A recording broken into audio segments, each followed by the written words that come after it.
I never thought I'd be sharing this story, but here I am. My name is Emma, and I'm 33 years old. For as long as I can remember, I've been the smart one in the family. You know the type, straight A's, perfect attendance, always with my nose in a book. While other kids were having sleepovers and going to parties, I was studying for the next big test or working on extra credit assignments. My younger sister Isabella, who's now 30, was always the complete opposite. While I was burning the midnight oil over textbooks, she was sneaking out to parties. Our parents, Tom and Sarah Matthews, somehow found this endearing. "Oh, that's just Bella being Bella," they'd say with a laugh whenever she'd come home past curfew or fail another class. Don't get me wrong, I loved being successful academically. It gave me a sense of purpose, and I genuinely enjoyed learning. But sometimes, I couldn't help but notice how differently our parents treated us. Isabella could do no wrong, even when she was clearly in the wrong.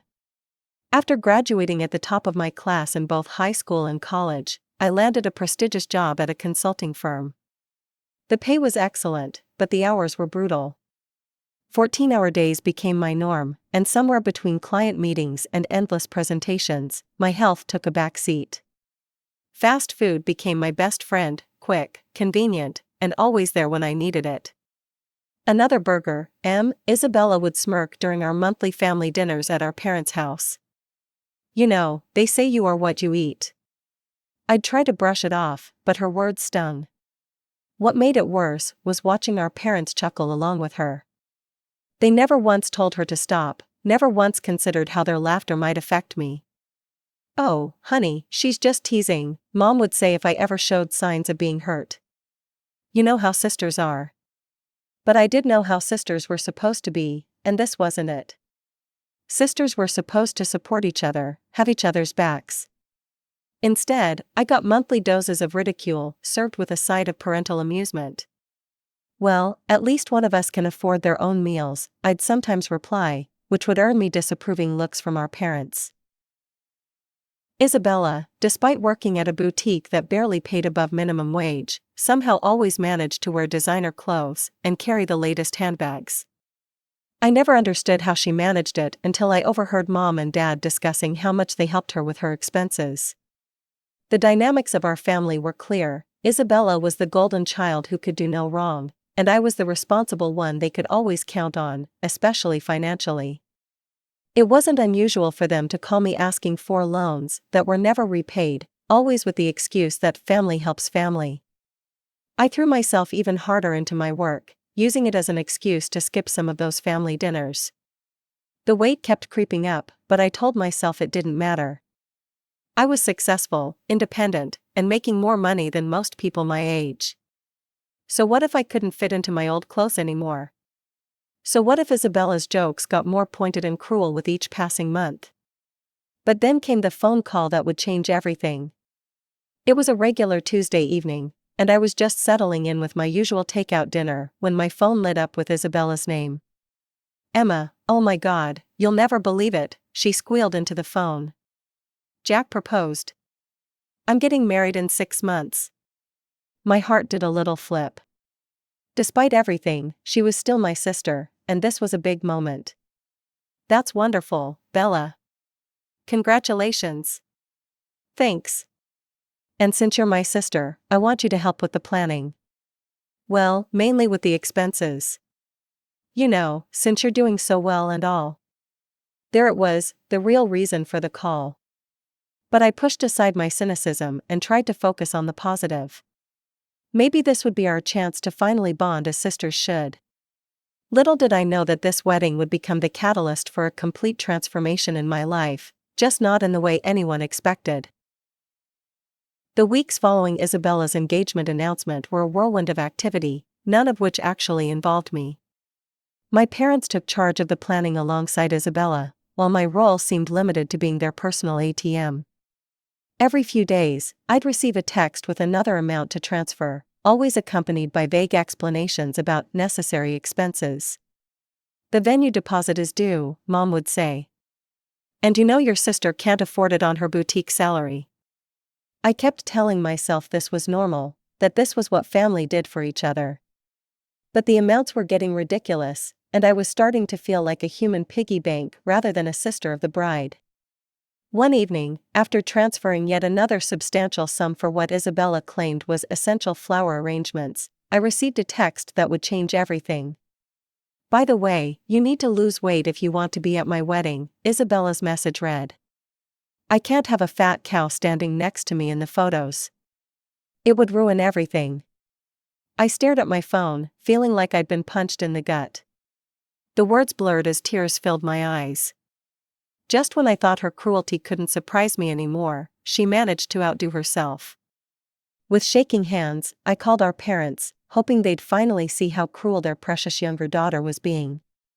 I should have known better. "Well, honey," Mom said hesitantly, "Isabella has a point. It is her special day, and the photos will last forever. Maybe this could be the motivation you need to finally do something about your situation." "Your mother's right," Dad chimed in. "We're just concerned about your health, sweetheart. And well, the wedding photos are important." I hung up feeling numb. The betrayal cut deep, not just from Isabella, but from our parents too. They'd always favored her, but this was a new low. That night, I sat in my apartment, surrounded by the remnants of another takeout dinner, and really looked at myself. Not just my reflection in the mirror, but my whole life. How had I let things get to this point? When had I started accepting this treatment as normal? The next morning, I did something I'd been considering for months but had always talked myself out of. I scheduled an appointment with a psychologist. Dr. Sarah Chen's office was warm and inviting, nothing like the cold, clinical space I'd imagined. "Tell me why you're here, Emma," she said, her kind eyes studying my face. The whole story came pouring out: the family dynamics, Isabella's wedding, the constant belittling, and my parents' enabling behavior. Dr. Chen listened without judgment, occasionally nodding. "What strikes me," she said when I finished, "is that you're framing this entire situation around your sister's wedding and your family's expectations. But Emma, what do you want for yourself?" I sat there, stunned. It was such a simple question, but I realized I'd never really asked myself that before. "I want to be healthy," I finally said. "Not for Isabella's wedding photos, not for my parents' approval, but for me. I want to feel good in my own skin." Dr. Chen smiled. "That's where we start then. This isn't about your sister's wedding, it's about you taking control of your life. Are you ready for that?" For the first time in years, I felt a spark of hope. "Yes," I said firmly, "I'm ready." Little did I know, this was just the beginning of a journey that would change not just my body, but my entire life. The next few months became a blur of activity, but for once, it wasn't work consuming all my time. I made some radical changes to my schedule, starting with hiring an assistant to help manage my workload. It was an expense I'd been avoiding, but now I realized my health was worth the investment. I found a personal trainer, Michael, who didn't sugarcoat things, but wasn't cruel either. "You're not starting from zero," he told me during our first session. "You've got determination, I can see it in your eyes. We're just going to redirect it from your work to your health." The first few weeks were hell. My body screamed in protest at every workout, and my mind rebelled against the new dietary restrictions. No more convenient takeout meals, everything had to be planned and prepared in advance. "I can't do this," I texted Dr. Chen after a particularly brutal training session. "You can't or you don't want to," she replied. "Remember, Emma, this isn't about your sister anymore. This is about you choosing yourself." Those words became my mantra. Every time I wanted to quit, every time I craved my old comfort foods, I reminded myself, this is about choosing myself. Meanwhile, my family was wrapped up in wedding preparations. Their calls became less frequent, and when they did call, it was usually about money. I started declining their financial requests, citing my new health-related expenses. "What health expenses?" Isabella scoffed during one call. "Jenny Craig isn't that expensive." I didn't bother explaining about the trainer, the nutritionist, or the therapy sessions. They didn't deserve to know about my journey. This was mine. As weeks turned into months, the changes became noticeable. My clothes started feeling looser, my energy level soared, and for the first time in years, I actually looked forward to my reflection in the mirror. But the biggest change wasn't physical, it was mental. Through my sessions with Dr. Chen, I started understanding the toxic patterns in my family relationships. How I'd always been the responsible one, the bank, the emotional punching bag. How I'd accepted their treatment because I thought that's what family meant. Family doesn't mean accepting abuse, Dr. Chen told me. Love shouldn't come with conditions.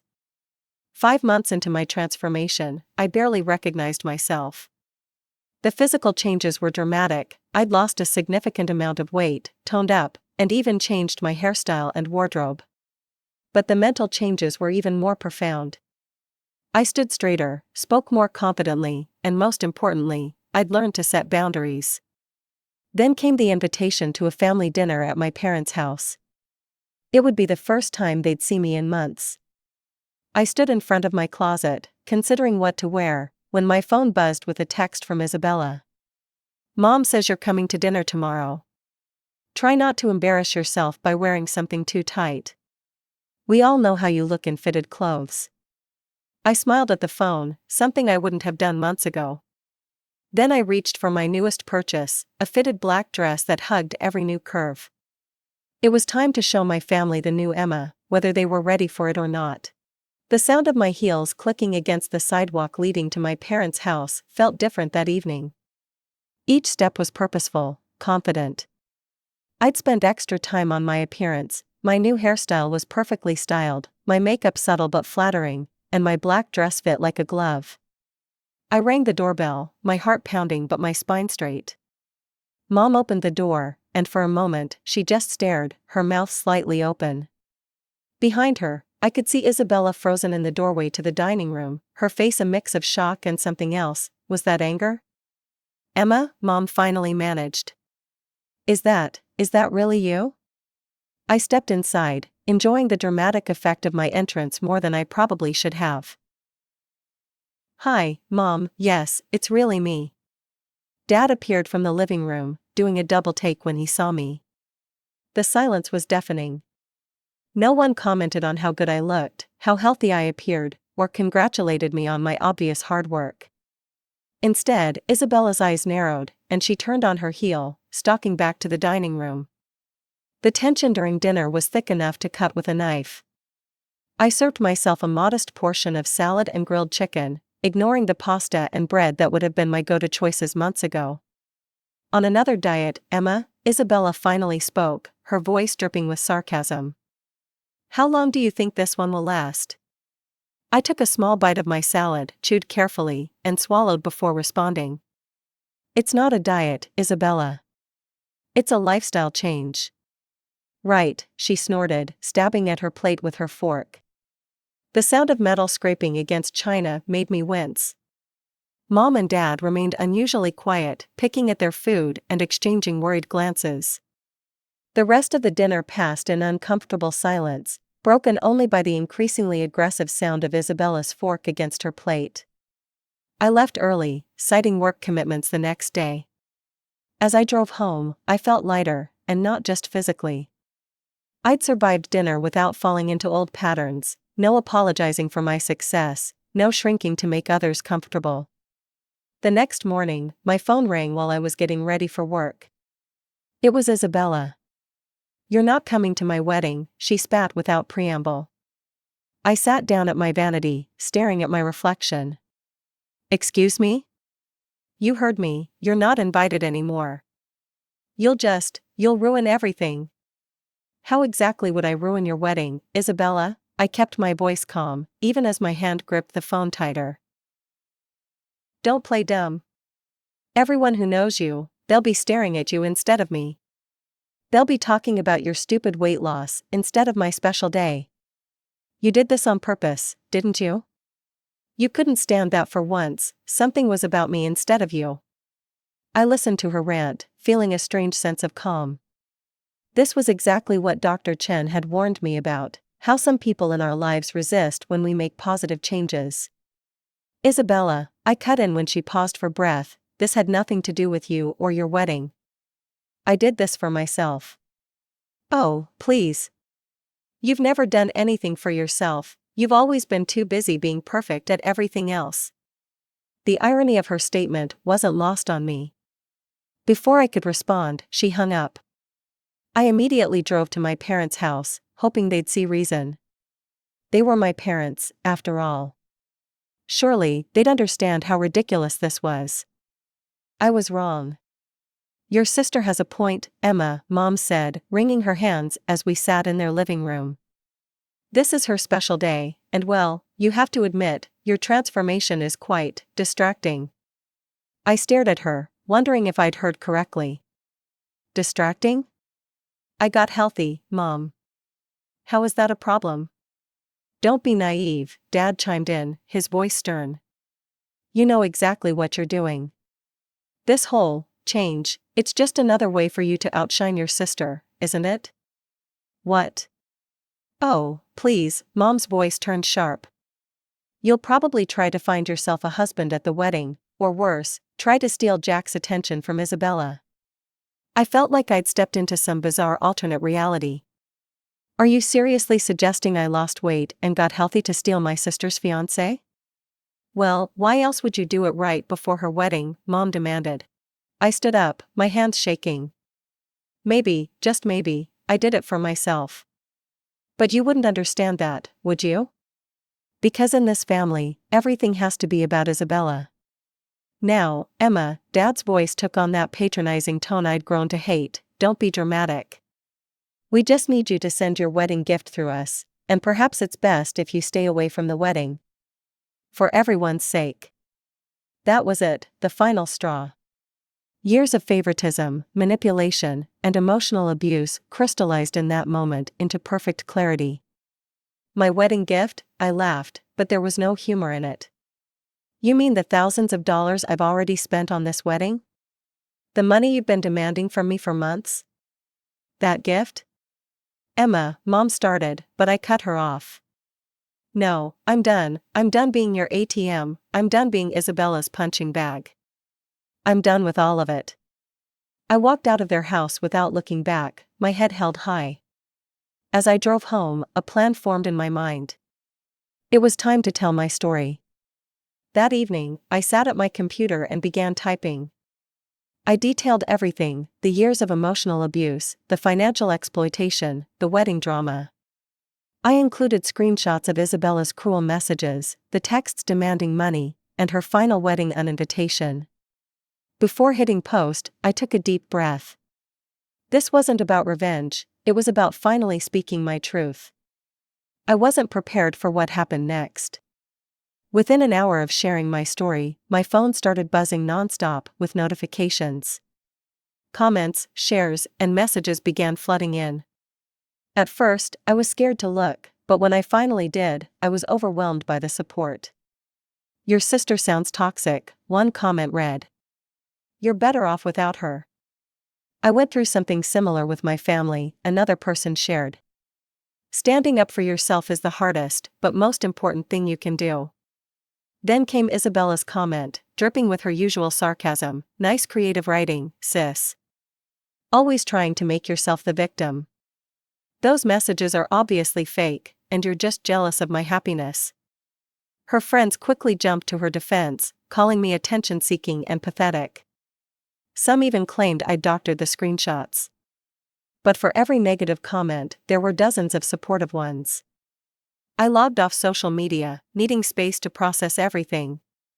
Work became my sanctuary, spreadsheets and client meetings were far simpler than family drama. But when I finally checked my accounts again days later, I was stunned. The story had gone viral. Thousands of people had shared it, and my inbox was overflowing with messages of support. Thank you for sharing this, one message read. Your story gave me the courage to stand up to my own toxic family. The story kept spreading, with people eagerly following the saga and offering words of encouragement. My follower count skyrocketed, but that wasn't what mattered. What touched me was how many people related to my experience, how many had dealt with similar family dynamics. Then the calls from Isabella started. I ignored Isabella's calls for days, but she wouldn't give up. Then one evening, while I was preparing my dinner, grilled chicken with roasted vegetables, a far cry from my old takeout habits, I heard aggressive pounding on my door. "Emma! Open this door right now." Isabella's voice echoed through the hallway. I took my time walking to the door, my heart racing but my resolve firm. When I opened it, I barely recognized my sister. Her face was red, mascara smeared under her eyes. "How dare you," she screamed, pushing past me into my apartment. "Do you have any idea what you've done?" I closed the door calmly, though my hands were shaking. "I told the truth, Isabella. That's all." "The truth?" she laughed hysterically. "You've made me look like a monster. Jack's mother read everything, she's furious. She's threatening to call off the wedding unless I apologize to her." I raised an eyebrow. "His mother?" Isabella's voice cracked, "she's overweight. She saw what I said about fat cows and now she thinks I'm some kind of horrible person." "Aren't you?" The words slipped out before I could stop them. Isabella's face contorted with rage. "You need to fix this. Take down that post right now and write that it was all a lie. Say you made it up because you're jealous of my happiness." I shook my head. "No." "What do you mean, no? If you don't, we'll never speak to you again." A calm settled over me as I realized this was an empty threat. Is that supposed to be a punishment, Isabella? Never speaking to the sister who's only ever been your personal bank and emotional punching bag? "You ungrateful thing," she shrieked. "After everything we've done for you." "Everything you've done for me?" I cut her off. "You mean the years of mockery? The constant demands for money? The cruel messages? What exactly should I be grateful for?" "Get out," I said firmly, opening my door. "And don't come back." She stood there, mouth open in shock. "You can't be serious." "I am, get out." As I closed the door on her screaming face, I felt something shift inside me. This was what real strength felt like. The calls from my parents came next, as I knew they would. They were desperate, saying Isabella's wedding was falling apart. The venue was booked, half the expenses were paid, and guests were already making travel arrangements. "You have to fix this, Emma," Mom pleaded. "Your sister's happiness is at stake." "What about my happiness?" I asked quietly. "Has that ever mattered to any of you? If you don't make this right," Dad's voice turned cold, "we'll have no choice but to disown you." I almost laughed. Disown me? From what, the family that's only ever seen me as an ATM and emotional punching bag? "I'll save you the trouble, I'm done." I hung up and blocked their numbers. Then I went to my closet and pulled out the expensive wedding gift I'd bought for Isabella weeks ago, a designer handbag she'd been hinting at for months. After a moment's consideration, I picked up my phone and searched for local women's shelters. The next day, I donated the handbag to a shelter that helped women rebuild their lives after leaving abusive situations. It felt right, turning something that represented my toxic family relationships into something that could help others. Weeks passed. Through the grapevine of distant relatives, I heard that Isabella's wedding had been called off. Jack had insisted she apologize to his mother, but she'd refused, saying she had nothing to be sorry for. Their relationship hadn't survived the conflict. Part of me felt sad, not for Isabella, but for the relationship we could have had if things had been different. But as Dr. Chen reminded me, you can't set yourself on fire to keep others warm. My life changed in ways I never expected. The viral post led to opportunities to speak about toxic family dynamics and self-worth. I started a support group for others dealing with similar situations. My story resonated with people because it wasn't just about weight loss, it was about finding the strength to choose yourself. These days, when I look in the mirror, I see someone I'm proud of. Yes, I'm healthier and more fit than I've ever been, but that's just the surface. The real transformation was learning to value myself, to set boundaries, and to understand that real family, whether blood or chosen, builds you up instead of tearing you down. Sometimes I wonder if Isabella and my parents ever understood what they lost. Not their ATM, not their emotional punching bag, but a daughter and sister who would have done anything for them if they just loved me for who I was. But that's their loss, not mine. I'm too busy living my best life to wonder for long. As for that wedding gift, I hear it's being used by a domestic violence survivor who just landed her first corporate job. She needed a professional bag for interviews, and now she has one.